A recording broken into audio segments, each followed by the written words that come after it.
Good afternoon, everybody, and welcome back to my channel. I've been slacking a little bit this week, but I did manage to get everything listed from my last video, except for a couple of items, which I ultimately decided not to list, and I ended up throwing them in my donate box, which I have yet to donate. In addition, I did get a very small amount of sourcing done, mainly because I don't need anything new, but I happened to be out and about, so I went ahead and stopped at a couple of yard sales. They weren't the greatest. I don't know what's going on in my area, but there are very, very few yard sales, and normally at this time of year they're everywhere. That's okay, I got plenty of stuff, but I did pick up a couple of things, and I'm just gonna go through those few things that I picked up for a real quick video. I don't want to go on and on today. I got a lot to do. Today's my listing day, so I got to start listing. But I thought, well, I'll just pop on and make a real quick video because it's been a few days. So the first place that I went to, yard sale, they really didn't have much, but they did have a box of 25-cent items. I love those boxes. I love to go through them. I gravitate towards those free 25 cents, 50 cents. I'm all over it because I love smalls. But they did have these little candles in a bag.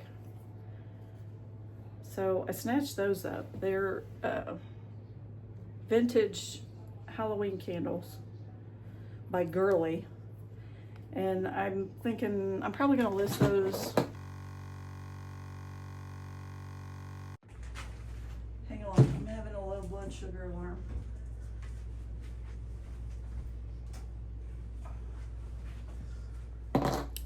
Okay, I'm back.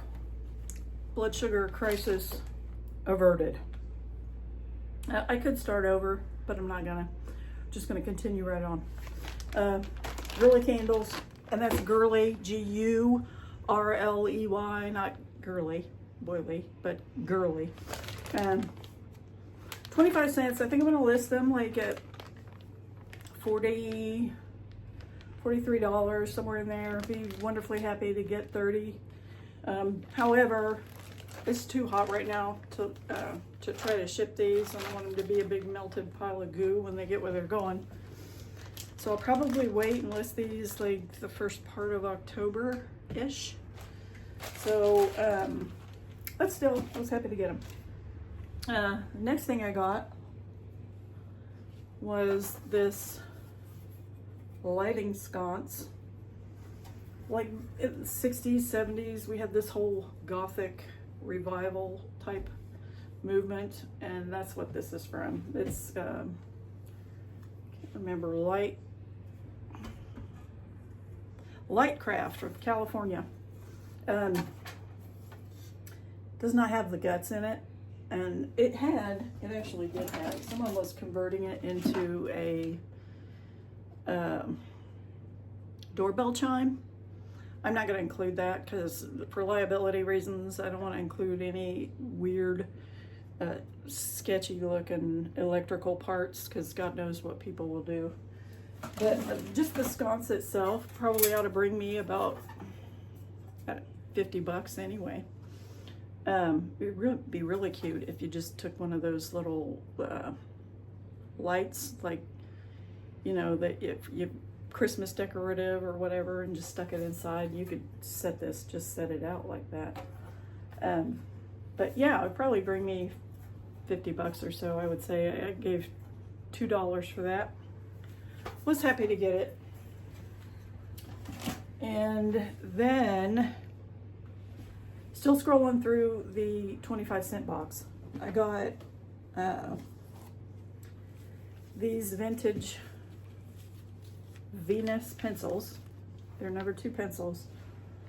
But, and if you don't know it, like certain pencils can bring really good money. Vintage pencils. But this is specially formulated lead for blueprint marking. So instead of being like your regular lead pencil, They have like yellow leads in them. So I was not able to find anything with like for blueprint marking specifically, but I thought for 25 cents a piece, we'll see what we can do. Probably gonna list them like, I don't know, maybe 20 or $5 or $30 after I drop them all over the place. Hang on a second.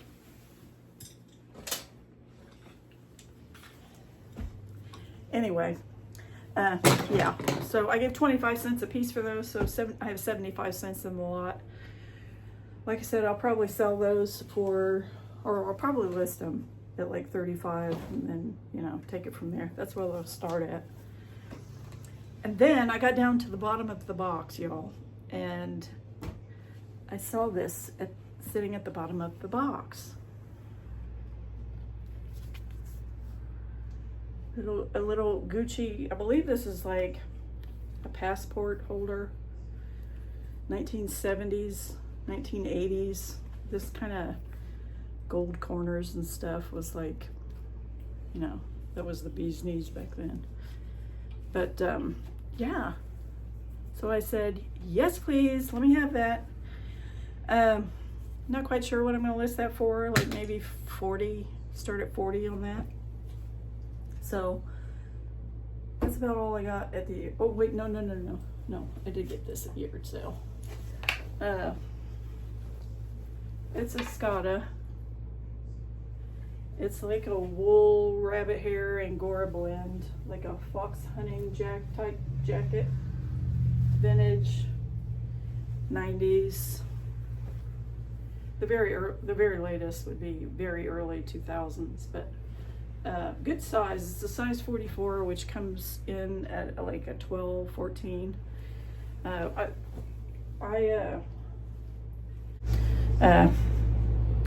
thinking I'll probably list this around $50 to $60, and probably won't sell till fall. We get closer to fall, but that's where I'm going to start on that one. And then I did go in, I was driving by the place, the thrift store, you know, the one, and I thought, okay, I'm gonna go in. I don't know why, but I did. Then I did pick up a couple things. This is an old, like, spice. I started taking off the price tag. I gave, like, I want to say $3.99. It was $3 or $4.99. It wouldn't have been more than $5 because I don't play that. But these are 1970s. This is the kind of stuff we had around when I was a kid growing up. It's never been out of the package. I'm thinking, just off the top of my head, that'll probably bring $25 or $30. So I like to buy things from my era to try to save them from the landfills because, you know, just have a soft spot. Next thing I got was these Helly Hansen ski pants, and honestly, these things look like, I don't think anybody ever wore them. I think they probably just bought them, hung them up in the closet, meant to go skiing at some point, never went skiing, and donated the pants. So, I'm gonna go ahead and list those now, but not expecting them to sell until we get to fall/winter. But I think I'm gonna price them at like $70-ish and just expect them to sit there for a little while before they sell. Now, I picked up also, and I shouldn't have, several bread and butter type items. I'm not gonna go through them. I just got some, you know, picked up some other things that, you know, like $10, $15, $5, $10, $15 profit items that should be easy to list. Should I have gotten those things? No, I got plenty, but I was in the mood, so I did. So that adds to my workload this week without digging into my backlog, but you know, whatever. The last thing I got that I was really happy to get, and I can't even believe it was still hanging there, because it's that cool, right? It is that cool. It should never have made it to the rack. It should have been rolled out on the new rack and somebody should have snagged it, but they didn't. So I came along and I did. Look at this thing. It's deerskin quality leathers. It's embroidered with like the Southwest motif all over the place. It's got the little buffalo head nickel buttons. These aren't nickels. They're made to look like nickels, but they're not actual nickels. But how cool is that, right? I gave $10 for this, and I'm not sure yet what I'm going to list it for. You can tell I'm listing. I'm not sure yet how much I'm going to list this for, but I did see a brown one that had sold for $250, and I saw one in brown that is currently listed at $400 and some, which I think is way too high. If I had to guess, I'll probably list this in like the $150 to $200 range, maybe. I got to do a little bit further dive into it, but I did see like some brown ones. Then the brown ones that are not embroidered, one sold for I think like $50, but obviously it's the embroidery that makes this one so much more desirable. That is just gorgeous. This is not deerskin. This is like it's leather. It's like cow. It's cowhide. What it is, cow leather. Look at that. Isn't that cute? So that's about it for my little mini haul from this weekend. I am gonna get to work right now getting some of this stuff listed, and then I don't know, I'll start digging into the back haul. I'll start digging into the death pile and drag another little bunch of stuff out of there to parade around in front of you guys. I'll show you all my shame as I go along. So that's it for today. I hope you guys have a fabulous week, and we'll see you next time.